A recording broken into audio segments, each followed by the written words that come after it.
Hello बच्चों, आज इस वीडियो में हम लोग सॉल्व करेंगे क्लास 11 के मैथ का पहला चैप्टर का प्रश्नावली 1.3। इस प्रश्नावली में कुल मिलाकर के 8 क्वेश्चन हैं और इन सभी क्वेश्चन को हम इसी वीडियो में सॉल्व करेंगे। क्वेश्चन नंबर 1 में लिखा है रिक्त स्थानों में प्रतीक। ये जो प्रतीक है इसे हम कहते हैं उपसमुच्चय। उपसमुच्चय है या उपसमुच्चय नहीं है को भरकर सही कथन बनाइए। तो पहले में लिखा हुआ है, इसमें दो समुच्चय दिए हुए हैं जिसके पहले के एलिमेंट है दिया हुआ है 2 3 4, दूसरे समुच्चय के एलिमेंट है 1 2 3 4 5। तो अगर मान लेते हैं ये ए सेट है, ए सेट दिया हुआ है जिसके एलिमेंट दिए हैं 1 2 3 4 5 5 तक दिया हुआ है, और ये मान लेते हैं बी सेट दिया हुआ है जिसके समुच्चय क्या हुए हैं 2 3 4। तो अगर इस बी के जितने भी एलिमेंट है, जितने भी अवयव अगर ए से बिलोंग करते हैं, इसका मतलब कि अगर बी के जितने भी अवयव हैं अगर ए में हैं तो बी ए का उपसमुच्चय होगा। ये उपसमुच्चय का होता है सिंबल, या सबसेट कहते हैं अंग्रेजी में, इसको सबसेट कहेंगे। अगर उपसमुच्चय नहीं रहेगा तो ऐसे काट देंगे, नॉट अ सबसेट हो जाएगा। तो इसमें बी के जितने भी एलिमेंट हैं सब ए में हैं, तो ये होगा उपसमुच्चय होगा। अगर इसके एलिमेंट इसमें नहीं होते तब ये उपसमुच्चय नहीं होता। तो इसमें 2 3 4 दिया हुआ है और इस समुच्चय के जितने भी एलिमेंट है सब इसमें उपस्थित हैं, यहाँ भी 2 3 4 है, तो ये उपसमुच्चय होगा। क्वेश्चन 2 में लिखा है ए बी सी है और यहाँ बी सी डी है। अब इसमें ए बी सी है और यहाँ बी सी डी है। अब इसमें हम देख रहे हैं ए है लेकिन इसमें ए तो है ही नहीं है, तो इसके आंसर में लिखेंगे कि A does not belongs to B C D. इसमें बी सी तो है, इसमें बी सी है, लेकिन ए है, इसमें तो ए है ही नहीं है, तो अतः ये इसका उपसमुच्चय नहीं होगा। तो यहाँ पे हम लिख सकते हैं, सिंबल लगा देंगे कि समुच्चय ए बी ये समुच्चय है इसका उपसमुच्चय नहीं है, इसको ऐसे हम काट देंगे। क्वेश्चन 5 में लिखा है एक सजातीय किसी समतल में स्थित एक त्रिभुज है और यहाँ दिया हुआ एक सजातीय किसी समतल में स्थित एक आयत है। तो त्रिभुज और आयत इसके बीच में कोई संबंध होता ही नहीं है, ठीक है, तो ये उपसमुच्चय नहीं होगा। क्वेश्चन 6 में लिखा है एक सजातीय किसी समतल में स्थित एक समबाहु त्रिभुज है और एक सजातीय किसी समतल में स्थित एक त्रिभुज है। तो इसमें लिखा हुआ है एक सजातीय किसी समतल में एक त्रिभुज है, यानी कि उस समुच्चय में जितने भी त्रिभुज हैं, समबाहु त्रिभुज या समद्विबाहु त्रिभुज है, सारे त्रिभुज उसमें आ जाएंगे, तो ये इसका उपसमुच्चय होगा। क्वेश्चन नंबर 7 में लिखा है एक सजातीय एक समप्राकृत संख्या है और एक सजातीय एक पूर्णांक है। तो समप्राकृत संख्या हो जाएगा 2 4 6 8 10 ऐसे अनंत तक, और पूर्णांक में माइनस वाले भी आते हैं, तो डॉट लगा लेते हैं -2 -1 0 1 2 3 4 5 6 ऐसे, ठीक है, डॉट डॉट। तो ये जो समुच्चय है इसमें धनात्मक संख्याएं भी, ऋणात्मक संख्याएं भी, सम संख्याएं, विषम संख्याएं भी हैं। तो पहले समुच्चय में सभी सम संख्याएं हैं और ये संख्या इसमें भी स्थित है, तो ये इसका उपसमुच्चय होगा। तो यहाँ पे हम उपसमुच्चय का सिंबल बना लेंगे। क्वेश्चन 2 में लिखा है जांचिए कि निम्नलिखित कथन सत्य है अथवा असत्य है। पहले में लिखा हुआ है कि एक ये समुच्चय दिया हुआ है और इसमें लिखा हुआ है कि ये इसका उपसमुच्चय नहीं है, हमको बताना है सत्य क्या असत्य है। तो इसमें ए बी दिया हुआ है और जो ए बी है ये इस वाले समुच्चय में इसमें लिखा हुआ बी सी ए, ठीक है, तो इसमें भी ए है, इसमें भी बी है, यानी कि ये इसका उपसमुच्चय है, लेकिन यहाँ तो लिखा हुआ है उपसमुच्चय नहीं है, तो ये कथन क्या हो जाएगा, सत्य होगा। क्वेश्चन 2 में लिखा है यहाँ इस समुच्चय में अवयव दिया हुआ है, एलिमेंट है ए कॉमा ई, और यहाँ पे दिया एक सजातीय अंग्रेजी वर्णमाला का एक अक्षर है। तो अंग्रेजी वर्णमाला के अक्षर में जो स्वर होते हैं वो होता है ए ई आई ओ और यू, ठीक है, और इसके एलिमेंट दिए हुए हैं ए और ई। तो इसमें ए और ई जो है इससे बिलोंग कर रहा है, तो यानी कि इस समुच्चय में जितने भी अवयव स्थित है, जितने भी एलिमेंट स्थित हैं, सभी समुच्चय में है, तो यह इसका उपसमुच्चय होगा। तो ये पहले से दिया हुआ है, तो ये कथन सत्य है। क्वेश्चन 3 में लिखा हुआ है कि ये 1 2 3 ये एलिमेंट दिया हुआ, बताना है कि इसका उपसमुच्चय है कि नहीं इस समुच्चय का। तो यहाँ पे दिया हुआ है 1 2 3 और यहाँ 1 3 5। तो इसमें 1 है, 2 है, 3 है, इसमें 1 और 3 है। 2 तो बिलोंग कर ही नहीं रहा इससे, तो यहाँ लिखेंगे कि 2 डज नॉट बिलोंग्स टू समुच्चय, और इसके एलिमेंट लिखेंगे 1 3 5। अतः यह कथन क्या है? असत्य है, ये इसका उपसमुच्चय नहीं है, तो ये हो जाएगा असत्य। क्वेश्चन 4 में जो समुच्चय दिया है उसका एलिमेंट ए है, और इसमें जो समुच्चय दिया हुआ है इसका एलिमेंट है ए बी सी। तो ये ए बिलोंग कर रहा है इस वाले समुच्चय से, यानी कि इसके ये जो ए अवयव है इससे बिलोंग कर रहा है, तो ये इसका उपसमुच्चय है, तो ये कथन सत्य है। क्वेश्चन 5 में भी लिखा हुआ है कि समुच्चय ए, ये समुच्चय दिया हुआ है, इसके एलिमेंट ए है और ये इससे बिलोंग करता है। तो हम लोग क्या करते हैं, बिलोंग जो ये सिंबल होता है ये दर्शाते हैं हम लोग केवल एलिमेंट को दिखाने के लिए, ठीक है, एलिमेंट को दिखाने के लिए हम दर्शाते हैं। लेकिन जब हम ऐसे ब्रैकेट लिख देते हैं तब ये तो समुच्चय बन जाता है। तो समुच्चय जो होगा इससे बिलोंग नहीं करेगा, क्या होगा, केवल एलिमेंट बिलोंग करेगा। तो इसको हम ऐसे लिख सकते हैं कि ए बिलोंग करता है ए कॉमा बी कॉमा सी से, तो इससे बिलोंग करेगा। लेकिन अगर हम ऐसे लिख देते हैं तब तो समुच्चय होगा, एक समुच्चय दूसरे समुच्चय बिलोंग इसमें कर ही नहीं रहा है, तो ये कथन क्या हो जाएगा, असत्य होगा। तो इसको हम लिख लेंगे असत्य। क्वेश्चन नंबर 6 में लिखा है कि एक सजातीय संख्या 6 से कम एक समप्राकृत संख्या है। एक सजातीय प्राकृत संख्या है जो 36 को विभाजित करती है। तो ये इसमें लिखा हुआ है एक सजातीय संख्या 6 से कम एक समप्राकृत संख्या है। तो समप्राकृत संख्या हो जाएगी 6 से कम में 2 हो गया, ठीक है, फिर इसके बाद हो जाएगा 4। और यहाँ दिया हुआ कि एक सजातीय प्राकृत संख्या जो संख्या 36 को विभाजित करती है। तो पहला हो जाएगा 1 होगा, फिर 2 होगा, फिर 3 हो जाएगा, फिर 4 से भी 36 विभाजित होता है, फिर 6 से भी होता है, 6 के बाद उसके बाद फिर 9 से होगा, फिर 12 से होगा, फिर 18 से होगा, फिर 36 से होगा। अब यहाँ पे पहले वाले समुच्चय के एलिमेंट है 2 4, इसमें भी 2 4 है, यानी कि ये सभी एलिमेंट इसमें बिलोंग कर रहे हैं, तो ये इसका उपसमुच्चय है। तो यहाँ उपसमुच्चय का सिंबल लगा है, तो ये कथन हो जाएगा सत्य। क्वेश्चन 3 में लिखा है मान लीजिए कि ए बराबर, और इसमें जो समुच्चय है इसके एलिमेंट दिए 1 2, फिर से कर्ली ब्रैकेट के अंदर है 3 4, फिर 5 है। निम्नलिखित में से कौन सा कथन सही नहीं है और क्यों है? पहले दिया हुआ कि यहाँ दिया हुआ है मंझला ब्रैकेट है और 3 4 है और ये उपसमुच्चय है। अब यहाँ पे जब भी हम समुच्चय लिखते हैं तो इससे लिखते हैं ब्रैकेट के अंदर में, मंझले ब्रैकेट के अंदर में लिखते हैं, तो इसके अंदर जो एलिमेंट होते हैं, ठीक है, और इस ब्रैकेट के अंदर लिखा रहता है, तो हमको उसको कहते हैं समुच्चय कहते हैं। ये समुच्चय में हो गया। और उसके बाद अगर केवल इसके अंदर कोई एलिमेंट लिखा है, तो कोई जैसे मान लीजिए ABC और कुछ भी लिखा है, तो ये इसका एलिमेंट हो जाता है। तो यहाँ पे जो 3 4 है, जैसे यहाँ एक मंझला ब्रैकेट दिया हुआ है, फिर इसके अंदर भी मंझले ब्रैकेट में कुछ लिखा है, तब ये इसका ये समुच्चय नहीं होगा, तब ये हो जाएगा इसका एलिमेंट होगा, ठीक है, ये एलिमेंट होगा, अवयव होगा। तो यहाँ पे तो ब्रैकेट में 3 4 लिखा है मंझले ब्रैकेट के अंदर, और यहाँ भी मंझला ब्रैकेट लगा है, तो इसमें 1 2 भी एलिमेंट है, और ब्रैकेट के अंदर जो 3 4 है ये भी एलिमेंट है, ठीक है। तो एक साथ ये 3 4 हो गया, ये पूरा एक ही एलिमेंट में कहलाएगा, और ये हो गया 5। तो इसमें यहाँ पे लिखा हुआ है कि 3 4 जो है इसका उपसमुच्चय ए का है कि नहीं है, तो ये कथन क्या हो जाएगा, असत्य होगा, क्योंकि ये क्या है, ये एक एलिमेंट है, ये अवयव है, और अवयव को हम ऐसे बिलोंग्स टू से दर्शाएंगे कि जो 3 4 है ये ए से बिलोंग कर रहा है, तो ये कथन असत्य हो जाएगा।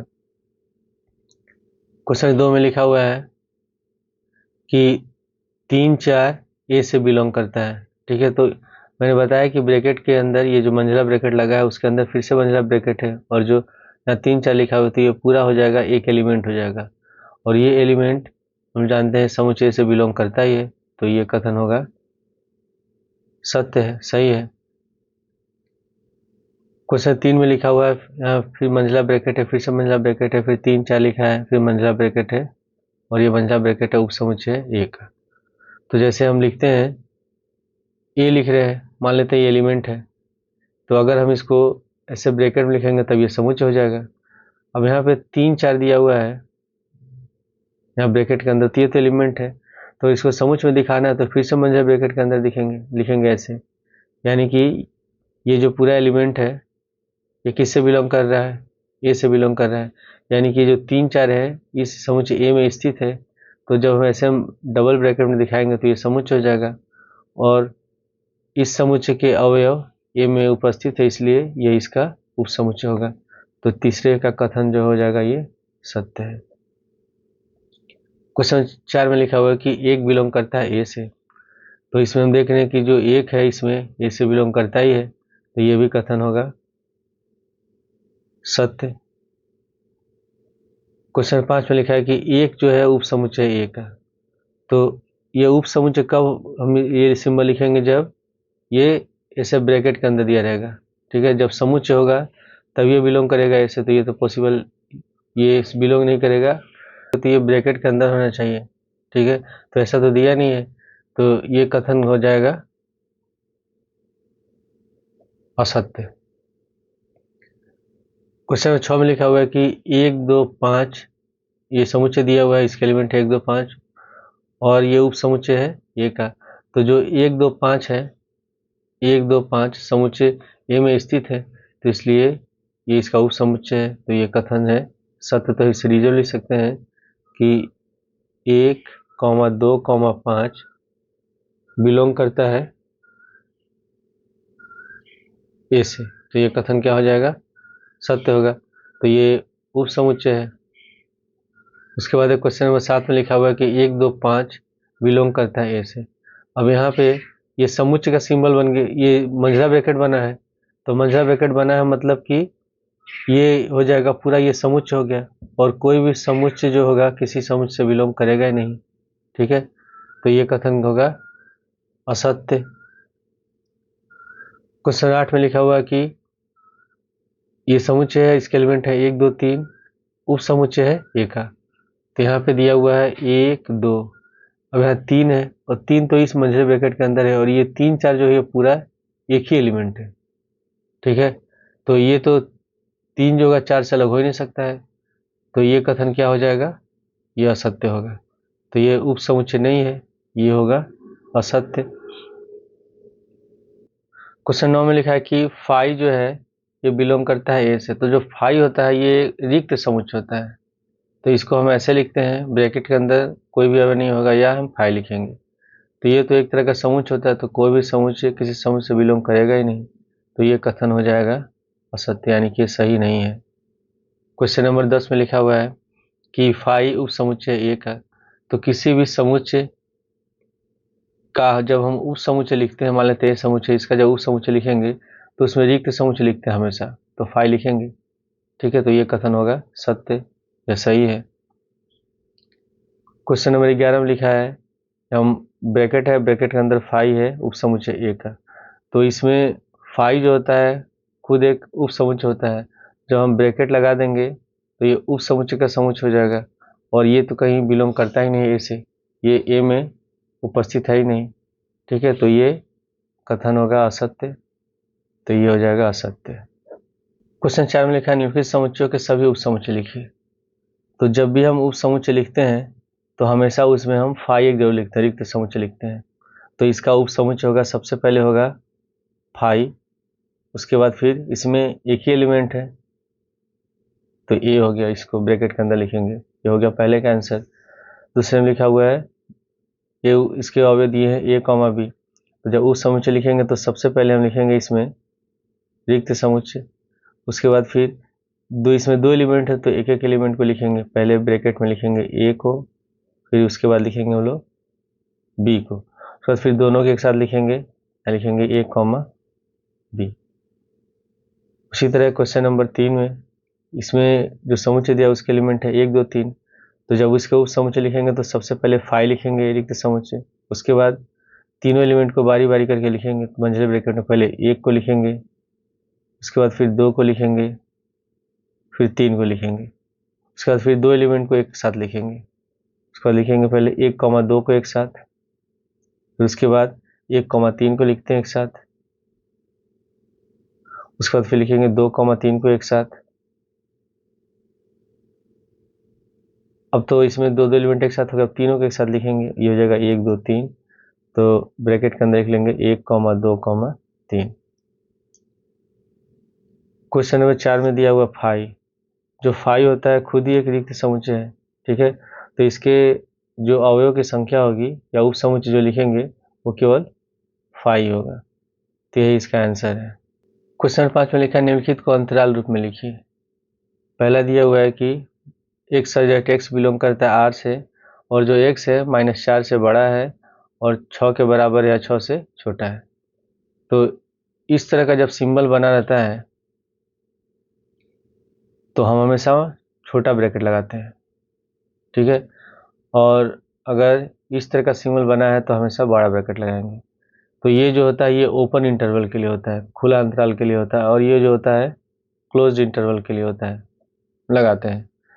तो अगर ऐसे लिखा हुआ है, मान लेते हैं ब्रैकेट में लिखा है -6 और यहाँ लिखा हुआ है 0, तो इसका मतलब छोटे ब्रैकेट में लिखा है, तो इसमें ये इसका मतलब कि ये इसमें जो मान होगा -6 और 0 के बीच में होगा, इसके बीच का मान होगा। -6 और 0 को हम इसमें शामिल नहीं करेंगे। लेकिन अगर ऐसे लिखा हो तो इसका मतलब इसमें -6 से लेकर -0 तक का मान है, इसके बीच का मान लिखेंगे। तो यहाँ पे लिखा हुआ है, अगर इसको हमको लिखना है अंतराल रूप में, तो अब यहाँ पे मैंने बताया था अगर इस तरह का सिंबल लगा हो तो इसका मतलब हम लोग ये छोटा वाला ब्रैकेट लगाएंगे। तो पहले छोटा वाला ब्रैकेट इसको लगा लेंगे, यहाँ लिखेंगे -4, फिर कॉमा लगा देंगे। अब इसके बाद यहाँ 6 लिखा हुआ है, ठीक है, और ये सिंबल लगा है, तो यहाँ 6 लिखेंगे और लगाएंगे हम लोग बड़ा ब्रैकेट। तो यानी कि ये ओपन हो जाएगा और ये क्लोज इंटरवल हो जाएगा। तो इसका मान जो होगा -4 से लेकर के, यानी कि माइनस, इसमें -4 को काउंट नहीं करेंगे और 6 तक होगा, ठीक है। इसके बाद दूसरे में लिखा हुआ है कि x सब्जेक्ट x बिलोंग करता है R से और इसमें जो x है -12 से बड़ा है और -10 से छोटा है। तो इसमें दोनों में छोटा ब्रैकेट लगा है, ठीक है, और ये छोटा या बराबर का सिंबल लगा ही नहीं है। तो इसमें हम दोनों में यहाँ पे भी छोटा ब्रैकेट यूज़ करेंगे और यहाँ पे भी छोटा ब्रैकेट यूज़ करेंगे। तो इसको अंतराल रूप में लिखेंगे तो पहले लिख लेंगे छोटा वाला ब्रैकेट, फिर -12 कॉमा और यहाँ लिख लेंगे -10। क्वेश्चन नंबर 3 में दिया हुआ है कि x सब्जेक्ट x बिलोंग करता है R से और जो x है 0 के बराबर है या 0 से बड़ा है, 7 से छोटा है। तो सबसे पहले इसमें यहाँ सिंबल लगा है छोटा या बराबर का, तो इसमें हम बड़ा वाला ब्रैकेट लगाएंगे, फिर यहाँ 0 है 0 लिख लेंगे, फिर कॉमा। अब यहाँ 7 दिया हुआ 7 लिखेंगे और 7 के पहले जो सिंबल लगा है ये छोटा का लगा है, तो इसमें हम छोटा वाला ब्रैकेट लगाते हैं। तो हो जाएगा इसका आंसर। क्वेश्चन 4 में लिखा हुआ है x सब्जेक्ट x बिलोंग करता है R से और जो x है वो 3 के बराबर है या 3 से बड़ा है या 4 के बराबर या 4 से छोटा है। तो दोनों में छोटा या बराबर का सिंबल लगा है, ठीक है। तो इसमें हम बड़ा ब्रैकेट लगाएंगे दोनों में। जब अंतराल रूप में लिखेंगे तो बड़ा ब्रैकेट लगाएंगे, पहले 3 लिखेंगे, फिर कॉमा, 4 लिखेंगे और यहाँ बड़ा ब्रैकेट लगा के बंद कर देंगे। तो ये हो गया हम लोग का क्लोज इंटरवल। क्वेश्चन 6 में लिखा है निम्नलिखित अंतरालों को समुच्चय निर्माण रूप में लिखिए। अब यहाँ पे क्वेश्चन नंबर 5 में ये अंतराल, ये समुच्चय निर्माण रूप है, ठीक है, और ये अंतराल में हम लोग को लिखना था। अब फिर से इसमें अंतराल दिया हुआ है और इसको हमको लिखना है समुच्चय निर्माण रूप में, इस विधि में लिखना है। तो हम लोग इसको ऐसे लिख लेंगे। तो यहाँ पर हम लिखेंगे पहले मंझला ब्रैकेट लगाएंगे, लिखेंगे x सब्जेक्ट x और ये बिलोंग करता है R से। अब यहाँ पे दोनों में छोटा ब्रैकेट है, तो जब छोटा ब्रैकेट होगा तो पहले यहाँ -3 है, -3 लगाएंगे, फिर हम लगाएंगे छोटा ब्रैकेट, ठीक है। उसके बाद अब यहाँ x बिलोंग करता है तो यहाँ पे हम x लिखेंगे, फिर छोटा ब्रैकेट लगाएंगे और यहाँ लिख लेंगे 0, यानी कि जो x होगा -3 से बड़ा होगा और 0 से छोटा होगा। क्वेश्चन 2 में दिया हुआ है ये क्लोज इंटरवल है, बड़ा ब्रैकेट है और इसमें अंतराल दिया है 6 से 12 तक। तो जब इस तरह का ब्रैकेट होता है तो हम लोग ये वाला सिंबल लगाते हैं।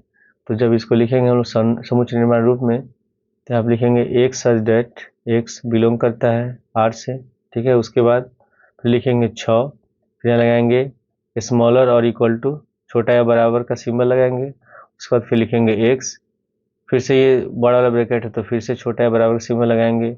उसके बाद 12 दिया है, यहाँ 12 लिख लेंगे। ये हो गया इसका आंसर।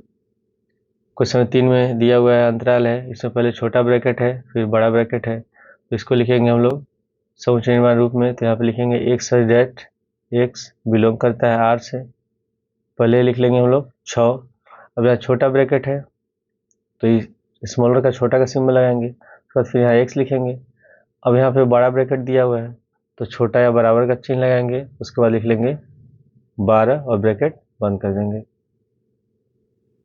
क्वेश्चन 4 में दिया हुआ है, पहले बड़ा ब्रैकेट है और यहाँ पे छोटा ब्रैकेट दिया है और इसमें -23 से लेकर के 5 तक है। तो यहाँ पे हम लिखेंगे एक्स सच डेट एक्स बिलोंग करता है आर से। सबसे पहले -23 है, -23 लिखेंगे और यहाँ बड़ा ब्रैकेट लगा है तो बड़ा ब्रैकेट लगेगा तो हम लोग सिंबल लगाएंगे छोटा या बराबर का। उसके बाद यहाँ लिखेंगे एक्स, फिर है 5 है और ये छोटा ब्रैकेट लगा है तो हम छोटे का सिंबल लगाएंगे स्मॉलर देन का, यहाँ आप लिख लेंगे 5। ये हो गया इसका आंसर। क्वेश्चन 7 में लिखा है निम्नलिखित में से प्रत्येक के लिए आप कौन सा सार्वत्रिक समुच्चय प्रस्तावित करेंगे। सार्वत्रिक समुच्चय कहते हैं जो ऐसे समुच्चय जिसमें सभी समुच्चय के अवयव आते हो, ठीक है। जैसे मान लेते हैं यहाँ दिया हुआ है 1 2 3 है, एक कोई समुच्चय दिया है 4 5, और मान लेते हैं कोई समुच्चय है जिसके एलिमेंट है 1 2 3 4 5 6, तो इन दोनों समुच्चय के जो अवयव है सभी इसमें बिलोंग कर रहे हैं, तो ये जो समुच्चय होगा इन दोनों समुच्चय का कहलाएगा सार्वत्रिक समुच्चय, या अंग्रेजी में कहते हैं उसको यूनिवर्सल सेट। तो पहले में लिखा है समकोण त्रिभुजों का समुच्चय। तो समकोण त्रिभुज जो होंगे ये जितने भी त्रिभुज हैं सभी त्रिभुजों के समुच्चय में आएंगे, तो इसका आंसर हो जाएगा तब सार्वत्रिक समुच्चय में लिखेंगे हम लोग सभी त्रिभुजों का समुच्चय, सभी त्रिभुजों का समुच्चय, ठीक है। और ये आंसर हो गया इसका। क्वेश्चन 2 में लिखा है समद्विबाहु त्रिभुजों का समुच्चय। तो समद्विबाहु त्रिभुज भी होंगे, ये सभी त्रिभुजों के समुच्चय में आएंगे। जैसे 7वें तो पहले क्वेश्चन का आंसर है उसका भी यही सेम आंसर होगा, इसका भी सार्वत्रिक समुच्चय होगा सभी त्रिभुजों का समुच्चय, ये होगा इसका आंसर। क्वेश्चन 8 में लिखा कि समुच्चय ए बराबर, इसके एलिमेंट दिए 1 3 5, बी बराबर है 2 4 6 और सी बराबर है 0 2 4 6 8 प्रदत्त है। इन तीनों समुच्चय ए बी और सी के लिए निम्नलिखित में से कौन सा या शेष सार्वत्रिक समुच्चय के लिए जा सकते हैं, समुच्चय लिए जा सकते हैं। तो हमको बताना है कि समुच्चय ए में जो एलिमेंट दिया है बी है, ये सी समुच्चय दिया हुआ है, इन तीनों के कौन सा इसमें सार्वत्रिक समुच्चय हो सकता है।